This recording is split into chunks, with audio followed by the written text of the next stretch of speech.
la doctora Débora Rainieri, abogada, investigadora, doctora en Ciencias Jurídicas en la Pontificia Universidad Católica Argentina, docente de UCA, UBA y UCIS. Doctora Rainieri, tiene la palabra.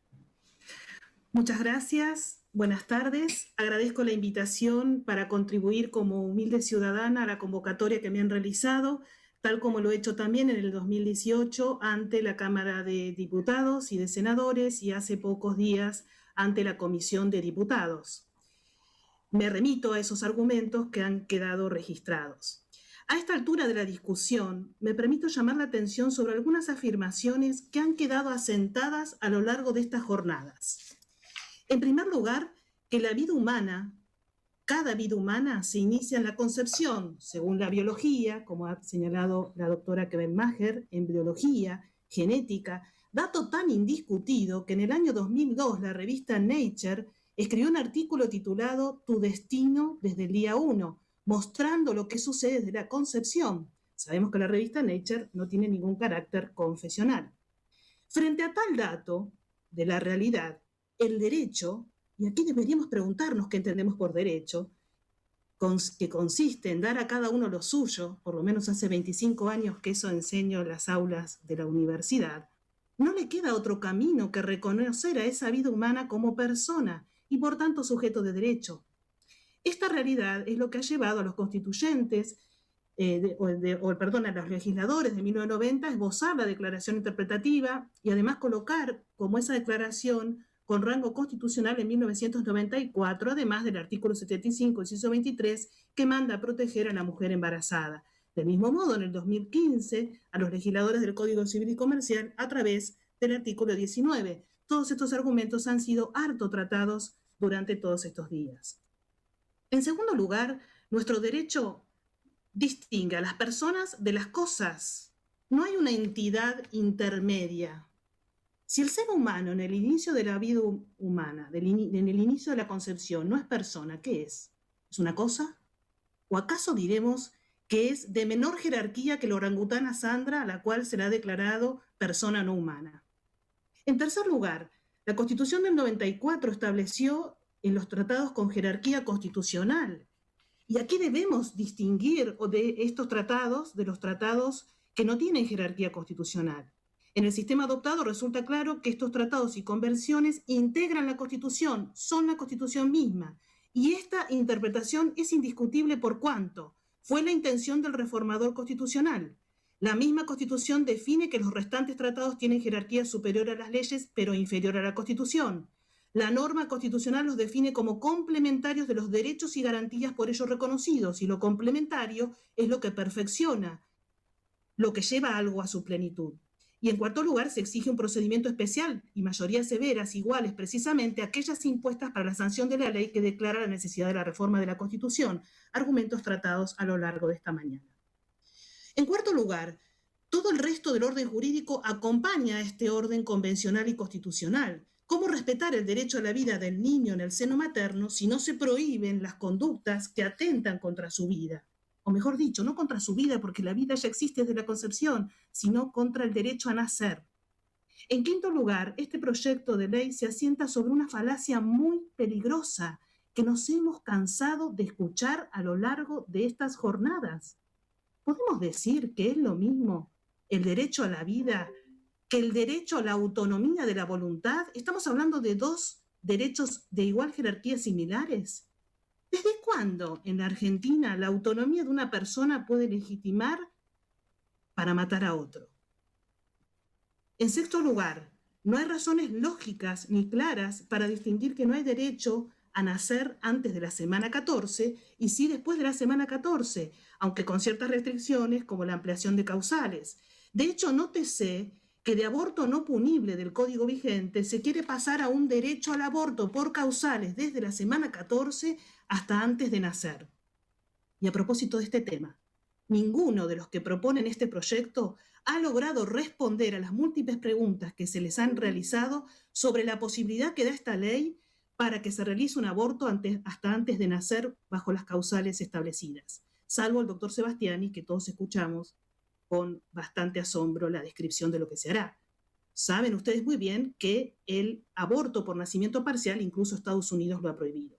En séptimo lugar, no hay duda que este proyecto favorece a varios actores. Veamos a quiénes favorece.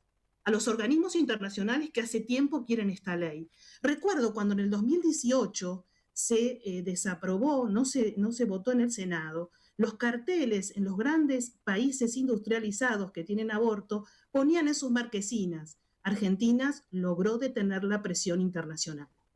Asombrosamente, hoy a la mañana se dijo que nosotros estamos obligados a lo que dicen los comités de derechos del niño, más que lo que dice la propia Constitución o nuestras reservas. También serán favorecidas las clínicas clandestinas que hoy imponen realizar el aborto. También a los hombres señalados como cobardones por el doctor Bianchi hoy en la mañana, que se verán beneficiados por no hacerse cargo de un embarazo no deseado. ¿Cuán poco hemos reparado en esto, siendo tan evidente? El padre del niño no es mencionado, aunque haya contribuido a su gestación. En octavo lugar, este proyecto desconoce de modo alarmante las consecuencias dañinas que suceden en las sociedades que ya tienen estas leyes. Consecuencias para las mujeres, las familias, la sociedad toda, como lo ha señalado hace poco Ségolène Duclosel el tema en Francia. Hace 50 años, cuando comenzó este debate en Estados Unidos, ni siquiera existía el ecógrafo, ni siquiera se sabía qué consecuencias se iban a seguir de esta legalización. ¿Cómo podemos hacer oídos sordos y cerrar los ojos a toda esa información que solo con un clic desde sus computadoras pueden acceder? Consecuencias sociales, psicológicas, traumas, fobias, aún después de varios años. Esto incluso lo saben quienes han sufrido incluso un aborto no querido. Saben ustedes que los últimos estudios de la psiquiatría advierten el trauma del aborto, que es similar a un duelo no realizado por un ser entrañable.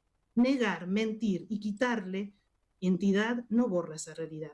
Este es un dato tan cierto que las clínicas de aborto de España, cuando ofrecen el aborto legal, establecen dentro de su combo, en el precio, el tratamiento psiquiátrico posterior. Es decir, este proyecto va a establecer una política pública para generar enfermedades psíquicas posaborto. ¿Creen ustedes de verdad que el aborto puede ser un derecho a la salud? ¿De qué salud estamos hablando? En noveno lugar, y me quedaré con 9 argumentos como los 9 meses que llevan la gestación, este proyecto, en aras de defender una decisión a la autonomía de la voluntad, avasalla y suprime el derecho de los médicos de ejercer la medicina de acuerdo al juramento hipocrático. El proyecto crea un nuevo tipo penal, la posibilidad de que un médico vaya preso por no querer realizar lo que el proyecto lo obliga a hacer, aún siendo objetor de conciencia. Derivar, ya termino, derivar a que otro lo haga, que haga lo que no quiere hacer, es negar ese derecho al objetor, del mismo modo a las instituciones objetoras. Por todos estos motivos, considero que el proyecto es inconstitucional, inconvencional, contrario al derecho a la vida de un inocente, cruel con la mujer a la que se deja sola, justo por donde se lo mire, avasallando la igualdad y discriminando a los más vulnerables e inocentes. Por favor, no aprueben este proyecto. Muchas gracias. Muchas gracias a usted. Como no tengo preguntas, gracias, senador. Tiene la palabra la senadora Silvia Zapac.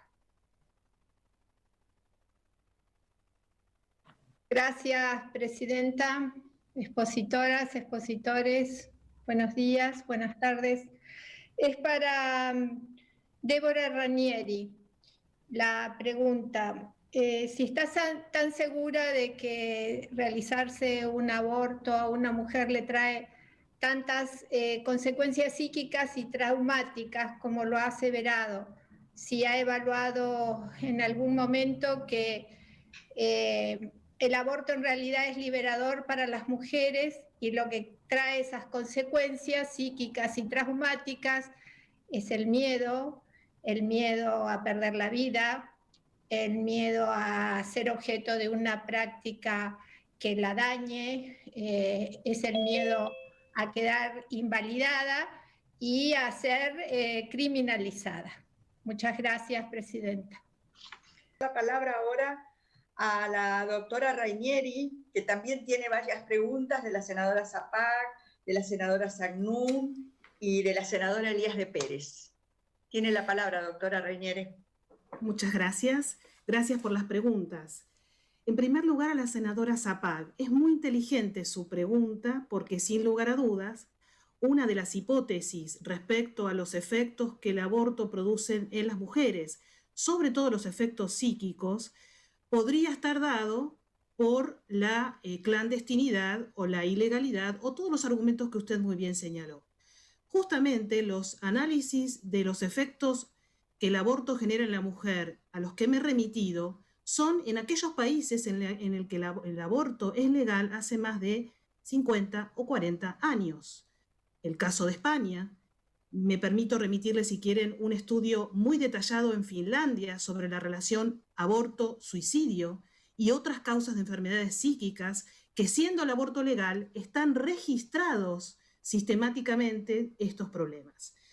Con lo cual, creo yo que este es un dato ineludible a la hora de pensar que esta ley va a favorecer a las mujeres y negar o tapar las consecuencias que ya, vuelvo a repetir, están estudiadas y analizadas en los países en los que el aborto es legal. Hay análisis estadísticos, hay análisis desde la psiquiatría, hasta el informe mismo de Coleman, que es un abortista estadounidense, que analiza muy bien, de modo alarmante, cómo cuando el aborto es legal, la mujer, en su mayoría, más del 50%, llegan al aborto por presión. Y la presión y realizar un acto que incluso la mujer no quería, dígame usted, doctora Zapag, si eso no generará un daño a futuro.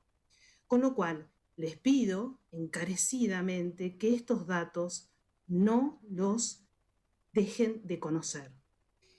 En segundo lugar, a la pregunta de Elías de Pérez y al senador Fiad, que creo que ellos consultan respecto a la regulación actual que tenemos en el Código sobre el aborto no punible y la redacción que presenta el proyecto, un poco siguiendo la vía del caso FAL. Sobre esto también debemos decir con verdad jurídica que no es lo mismo aborto no punible que aborto legal. Esto es un tecnicismo jurídico, pero que la verdad que esto debemos ya aclararlo de una vez por todas. Nosotros tenemos, al igual que el aborto no punible, otros delitos que son no punibles. Eso es una cuestión de política legislativa. Determinados delitos realizados en determinadas condiciones, el legislador considera que, aunque es delito, no se le debe colocar la pena. Por ejemplo, el encubrimiento de una madre que encubre y no denuncia a su hijo que comete un delito. Para esto me remito a los penalistas en los que son expertos.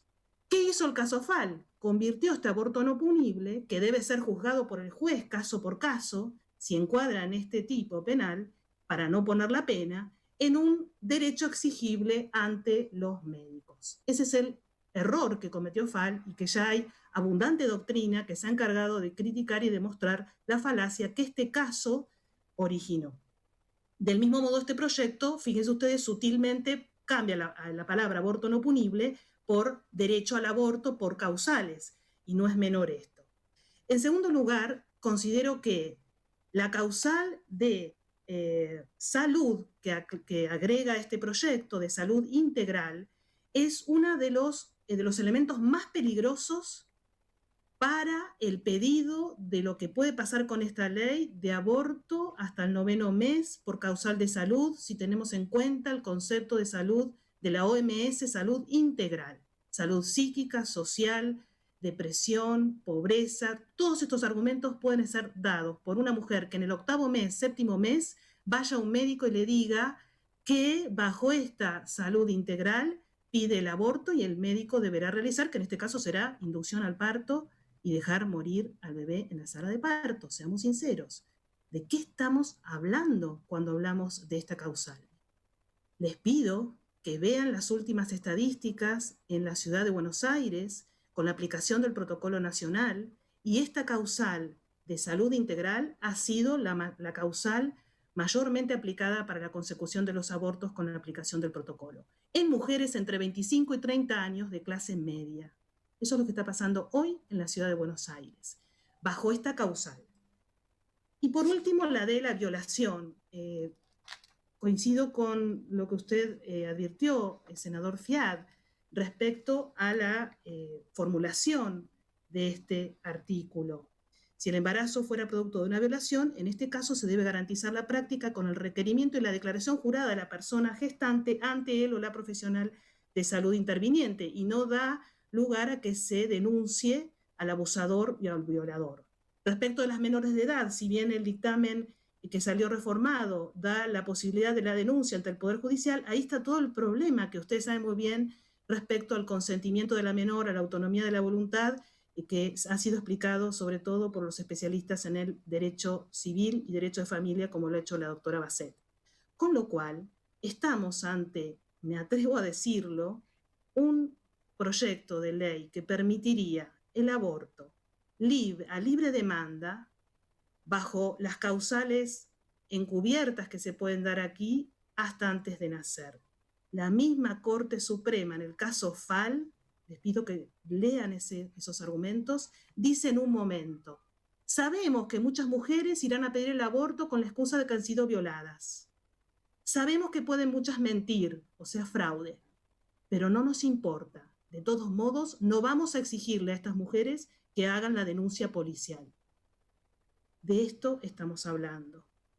Y es sumamente peligroso. No hay, salvo Canadá, que tiene la posibilidad de, al despenalizar totalmente el aborto y no tener aborto legal, que pueda abortarse hasta antes de nacer, entraríamos en una legislación preocupante para nuestro país, y las consecuencias que se seguirán de esta legislación, permítanme decirles, ustedes serán los responsables. Muchas gracias. Gracias, doctora Rainieri.